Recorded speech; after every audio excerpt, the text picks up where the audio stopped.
Chapter 23. "Save the sandwiches!" Gloria Dump yelled to me. "Save the punch!" "I got my dog pictures!" screamed Sweetie Pie. She went running around tearing them off the trees and the chairs. "Don't worry!" she kept shouting. "I got 'em!"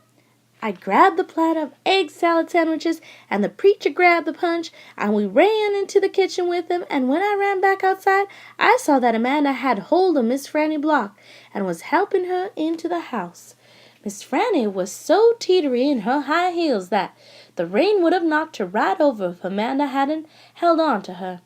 I grabbed Gloria Dump's arm.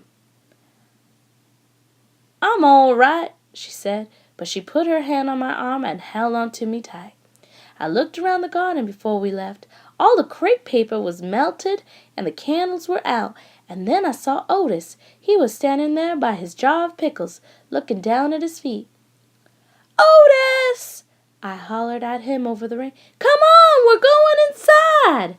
When we got in the kitchen, Amanda and Miss Franny were laughing and shaking themselves like dogs. "What a downpour!" said Miss Franny. "Wasn't that something?" "That came right out of nowhere," said the preacher. "Woo-wee!" said Gloria. "Dog!" squawked Gertrude. I looked at her. She was sitting on the kitchen table. The thunder was really booming and cracking. "Oh, no!" I said. I looked around the kitchen.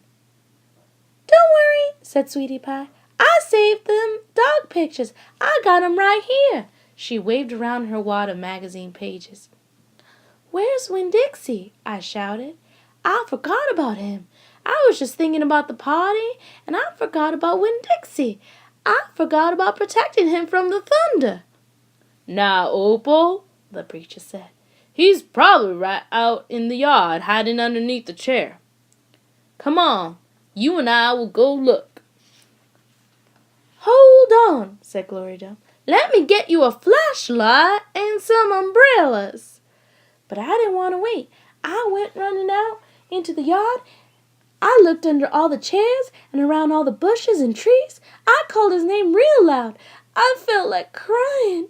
It was my fault. I was supposed to hold on to him, and I forgot. "Opal!" I heard the preacher call. I looked up. He was standing on the porch with Gloria, and Dunlap and Stevie Dewberry were standing there too. "Your guests are here," the preacher said. "I don't care," I hollered. "Come on up here," Gloria Dump said, her voice all hard and serious. She shone her flashlight out to me. I walked up onto the porch, and she handed me the flashlight. "Tell these boys hey," she said. "Tell them you're glad they came, and that you will be right back just as soon as you find your dog." "Hey," I said. "Thank you for coming. I just got to find Winn-Dixie, and then I'll be right back." Stevie stared at me with his mouth wide open.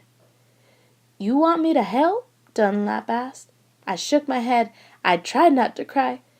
"Come here, child," Gloria Dump said. She reached for me and pulled me close to her and whispered in my ear.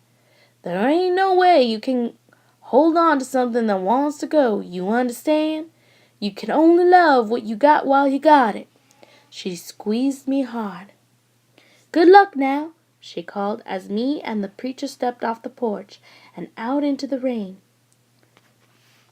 "Good luck," Miss Franny called from the kitchen. "That dog ain't lost," I heard Sweetie Pie holler to somebody inside. "That dog's too smart to get lost." I turned round and looked back, and the last thing I saw was the porch light shining on Dunlap Dewberry's bald head. It made me sad, him standing on Gloria's porch, his bald head glowing. Dunlap saw me looking, and he raised up his hand and waved to me. I didn't wave back.